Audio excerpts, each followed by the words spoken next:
Thank you, Dr. Dale. I'm not sure about the walk part. I'm honored to be a part of this program today, and I am fully aware of the vast opportunities that this biopower initiative represents for our country and the world.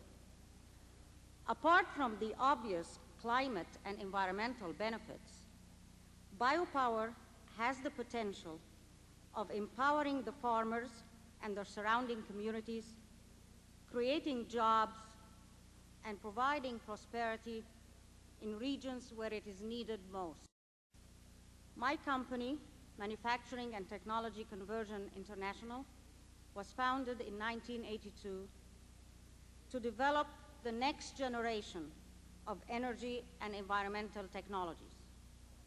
We are dedicated to providing cost-effective solutions for a cleaner, more efficient world.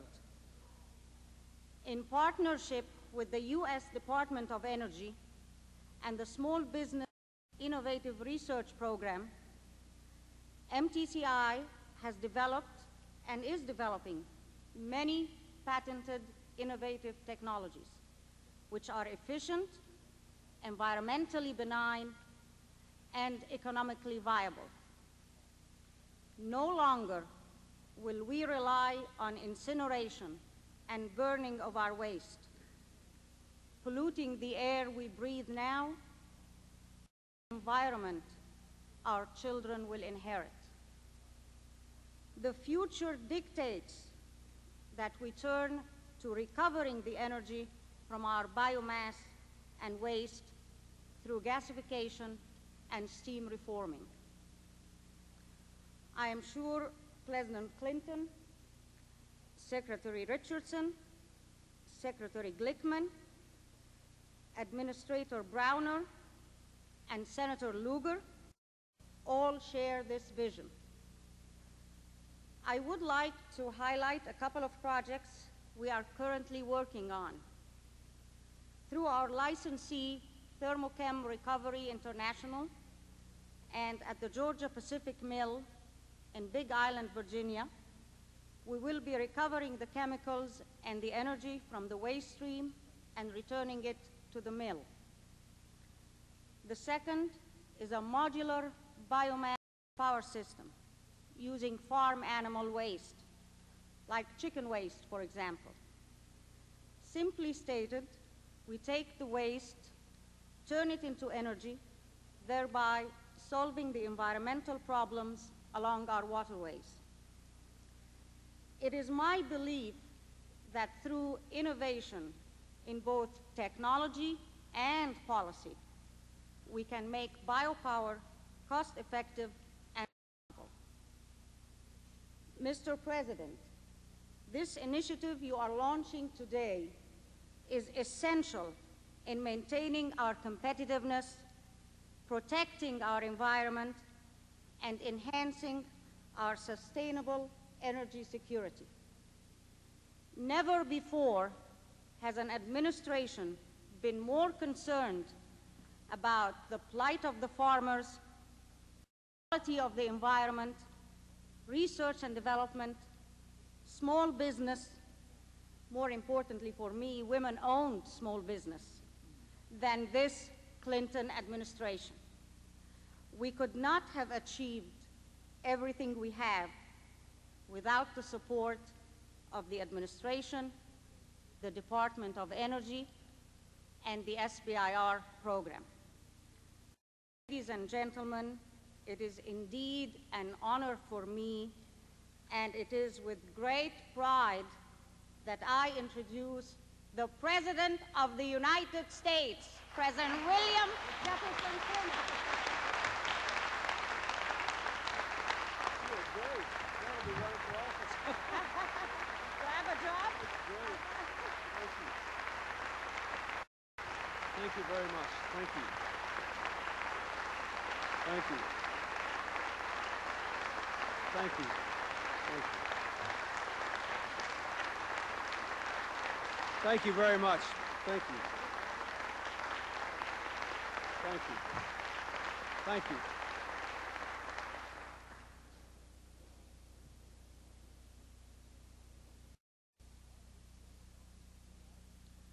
Well, if Amal Mansour gets tired of alternative energy, she might consider politics for a career. She gave quite a speech, and I think. Let me just say, before I begin, I would like to say just a few words about the latest developments in the shootings in Los Angeles.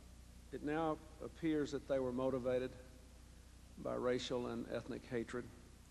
If so, that's the second such incident we've had in the last couple of weeks, along with the killing that occurred in the Midwest, which you all remember very well. And another compelling argument, in my judgment, for this country to renew its commitment to our common community, our common humanity, and another compelling argument for the passage of the hate crimes legislation and the common sense gun legislation we have recommended. So,